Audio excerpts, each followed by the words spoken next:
Sinisingit pilit yung 20 pesos na bigas. Talaga ba may 20 pesos na bigas? Saan palengke? Bibili talaga ako.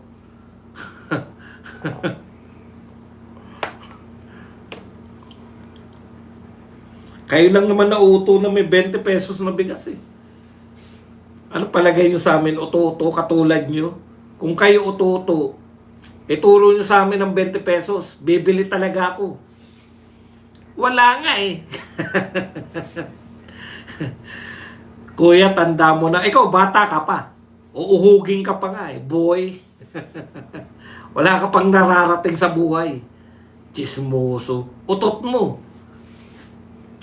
Nakita mo na matanda ko eh. Pumasok ka pa. Akala kasi ng mga bata, no? Tawagin lang tayong matanda. Ay, iyak lang kami. Tingnan mo nga. O, kita mo. Isang salita ko pa lang. Wala, ang hina ng bokabularyo mo. Engot na agad ako. Mamaya mumurahin na ako niyan. Pustahan tayo. Konti lang kasi bokabularyo niyan eh. Bulakbul kasi ang bata na yan. Alam mo iho, wag nyo kaming kantsawan. Yung mga world leaders kasi tatanda namin. Kayo. Ano kayo? O, ganyan lang kaya. Talaga ba? Wala namang alam. Iho, diskusyon ng politika to. Patebats-tebats ka lang. Balik ka na sa kwarto mo, magtebats ka na lang ulit. Kakantahan pa kita. Lonely tebats just for one, in a crowded comfort room.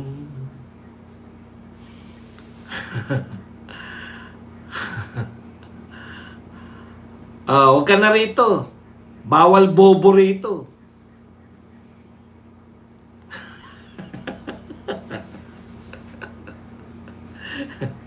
Wala pa kayo napapatunayan, nanghingi ka pa ng baon sa nanghingi ka pa nga ng pambape mo sa nanay mo eh. Kung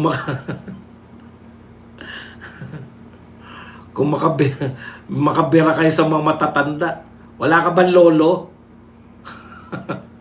Tanga nito. Yan lang kasi, yan lang kaya nila pag malaki, bata pa sila. Bata pa kami, penging pambape. Puke. Magbibisyo, manghingi pa sa nanay. Huwag ka na magbisyo. Ang gawin mo, ito papayuhan kita para tumalino ka. Ha? Magkulong ka sa kwarto, mag-aral ka ng mga presidente ng Pilipinas, makikita mo si Magsaysay. Magsaysay ka. Kulong sa kwarto, magsaysay ka. Tangingot. Kakantsaw ka ng ang tanda mo na. Eh ano ngayon?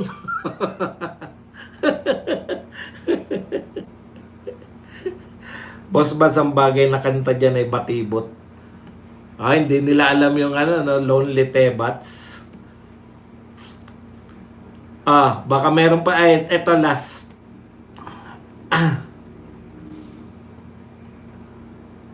Ayun no, di ba? Hindi natalakay na natin yan no, yun ito si Chua. Nako, galit. Isa pa tong galit na galit si Chua. Chua, baka atakihin ka. Kawawa ka naman. Galit na galit kayo kay Escudero. Bakit kayo galit na galit? Ito pa nagsabi. The impeachment, si Representative Jinky Luistro. Parang ano po yan. Parang alam ko po kung paano niya binanggit yan. The impeachment court cannot dismiss the article of impeachment. Pwede, sabi ni Escudero. Kanino kami maniniwala? Sa'yo? Hindi. Sabi ni Escudero, pwede. Okay. Pwede na tayong magtanong. Pwede na po kayong magtanong. Pwede po kayong magbigay ng reaksyon. At higit sa lahat, pwede na kayong magpakape. Iyan. Yung mga taga-TikTok, yung walang pangregalo, heart lang, heart. Yan. Tapos mag-follow na rin kayo para masaya. Malapit na ikaw ang unang magtatago kapag nakalabas na si tatay. Sa patong adik protektado si BBM. Ano na po ang nangyayari kay Ontiveros ngayong lumutang na po yung binayaran niyang testigo? Ayan, nananawagan po kami sa baka may mga binayaran pa si Ontiveros. Lumantad na po kayo bago maging huli ang lahat. Kasi ngayon, maliligtas nyo pa sarili nyo, di ba? Binayaran lang kayo.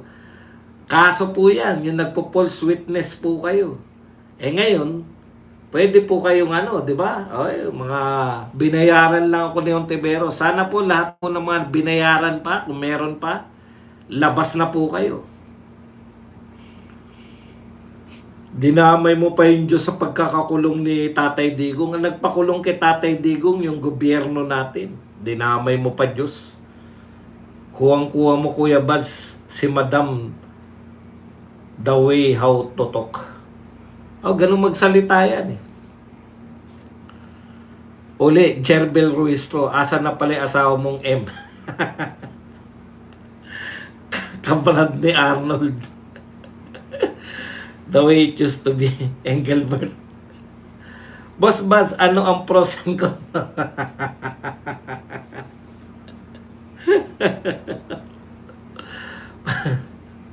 Pati daw si alias Amanda lalantad na. Nako, yari na. Sino ba si Amanda? Amanda Morris lang kilala ko. Hello buds from Toronto. It's 12:30 p.m. here. Magkano lang pala tayo? Pareho pala tayo ng Toronto, no? Ay, hindi. AM na pala sa amin, eh. Sa inyo. Kabaliktaran. Yes, sana lumabas na lahat ng tanim witness ni Virus. Uli, Jerbel Ruiz to. Asa na pala asawa? Kahit alam nilang mali yung mga ginawa ng mga amo nila, eh, tinutuwid pa. Tulog kayo sa kangkungan. Ba't kami matutulog sa kangkungan? May masarap akong kama rito. Kaya nga ako nagbablog eh. Para masarap ang tulog ko eh. Threat daw si Ontiveros kay Sara sa presidency. 2 beses natalo. Nung nanalo ng huli, pang huling slot pa. Kay BP naman, 32 million. Ikaw, Ontiveros, threat ka? Utot mo. Paano ka naging threat? Eh, ngayon pa lang nga eh. Kulelat ka na eh. Pati mga dilawan at saka kakamping, si Lenny pa rin ang gusto maging presidente nila. Kaya nga mga sarado utak ng mga BBM supporters. Yan. O lahat po kayo mag-likes. Tapos i-ano nyo rin po to. Ba't di ka matulog ng habang buhay? Ewan ko sa'yo. Walang katuturan yung ba't di ako matulog habang buhay? Di ikaw, subukan mo. Inom ka ng Shoktong. So, pagsabay-sabayin mo yung mga huwag kang kumain. Tapos magtrabaho ka. Kumain ka, uminom ka ng ano yung iniinom? Cobra. Cobra, pagsabayin mo, Red Bull, Cobra. Nanakawan si Arnold Clavio sa isang gas station. Ano kaya reaction ni Antikle? Arnold, hindi ka na ginalang, Arnold. Malamang yung Duterte supporter yun. Nakita ka, putya, buwisit tong Arnold na to. Banat ka ng banat. Di singit niya yung isa, siguro idol. Idol po nila kayo kasi nandito sila para mapanood kayo. Oo nga eh. Ewan ko ba rin sa mga... Nakarma si Clavio. Yan, kababanat mo, Clavio.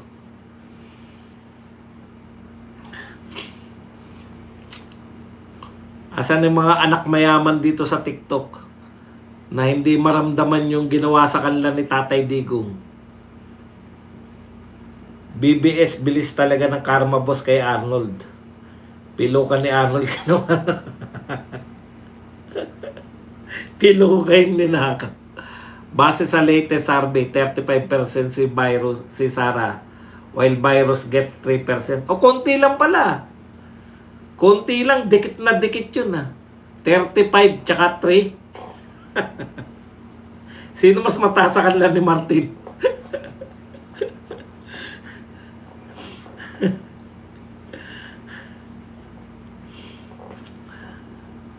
Maraming salamat po sa mga nagpa-follow. Mag-follow lang po kayo na mag-follow.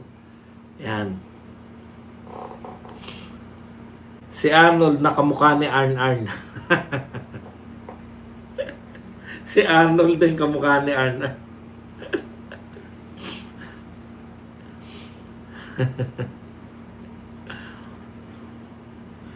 Ano pong masasabi nyo sa issue sa ni Just Egan? Hindi ko po kilala. Sino po ba yun? Bigyan nyo po ako na idea kung sino si Just Egan. Wala po ako idea kung sino siya. Nawala na yung mga trolls. Boss, balita kay Digong.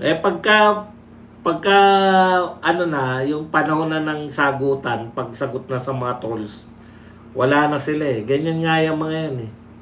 Alam din nila kung kailan sila lalabas eh. Mga nanggugulo ba? Boss, wala originality si Claire. Ginaya niya yung kay Libayan. When intelligence na yan. Talaga? Kay Libayan ba yan? Kasi sinerch ko yan eh.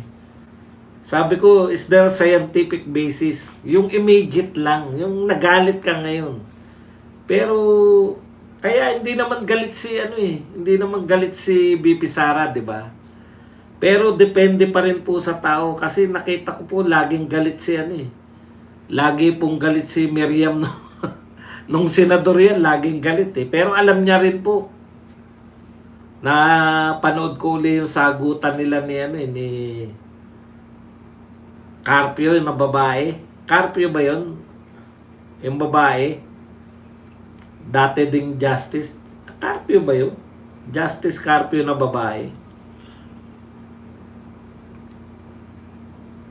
Bakit wala nang balita tungkol sa JA? Hindi pa po naglalabas uli yung yung Supreme Court ng panibagong hearing. Boss Bad, si Tambi naka 1% lang sa nagkamali pa ng pagpili. Conchita, Carpio Morales. Yun. Galit na galit si Miriam nun eh. Biglang mea culpa.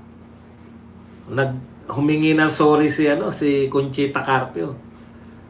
Tapos sinagot niya ng accepted o granted. Alam niya pa rin eh. Meron po talagang ganun kahit galit na galit. Madalas niyo ako nakikita nagagalit dito. Hindi rin naman ako nawawala sa sinasabi ko. Kaya depende lang yan sa mga hina po ng Kasi pinapagalitan niya si Carpio Morales, nagsasagutan sila eh. Sabay nagmeya culpa si Carpio Morales eh. Tinanggap naman ni Miriam. Yun ang wala rito eh sa impeachment court natin eh. Ano gatong si Maharlika, pro Duterte o anti? Wala naman pong problema dyan sa mga yan. Sanay na po tayo kay Maharlika na paminsan-minsan may mga kaaway siyang mga Duterte vloggers, di ba? Di pa ba kayo nasanay sa banatan nila ni Banat Bay? Boss, matalino nga si BP Sara, ang galing niya mang-asar. Correct. Alam niyo po yung pang-aasar, kung madalas kayo maasar sa pang-aasar na nang-aasar sa inyo, magaling po yun. Matalino. Boss Bad, sa tuban, taga-bukas ng bote ng soft drinks ang dating trabaho ni Shell Joke. Walang iya kayo. Si Yoyong Martires, kaya boss, matalino. Conchita Carpio Morales, ombudsman noon, nag-mea culpa kay Senator Miriam. Dutertista ko from UAE, nakakalungkot dahil merong anay sa hanay natin na tumutulak kay Mangga sa 2028. Katibayan na tinitira na nila ang paghati-hatiin ng papapekto ba kayo dyan? Wala po tayo, basta Duterte lang kayo, wag po kayo makinig. Ito kasi ang problema ninyo eh. Mas fans pa kayo ng mga vlogger. Kung talagang Duterte kayo, pakikinggan nyo lang po yung mga Duterte. Kasi po ang mga Duterte hanggang ngayon, solid, nagsusuportahan. Kung ang pakikinggan nyo mga vlogger, talagang maliligaw kayo. Ang tagal-tagal ko na sinasabi sa inyo. Kung Duterte kayo, nagsasalita naman madalas si BP Sara, paminsan-minsan nagsasalita si Pulong, paminsan-minsan nagsasalita si Basti. Yun, doon po kayo makikinig sa mga Duterte. Matitigas din ang ulo nyo. Malilito talaga kayo pag tinigasan nyo ulo nyo. Kasi na-expose niya yung mga bayaran, kaya galit na galit sila.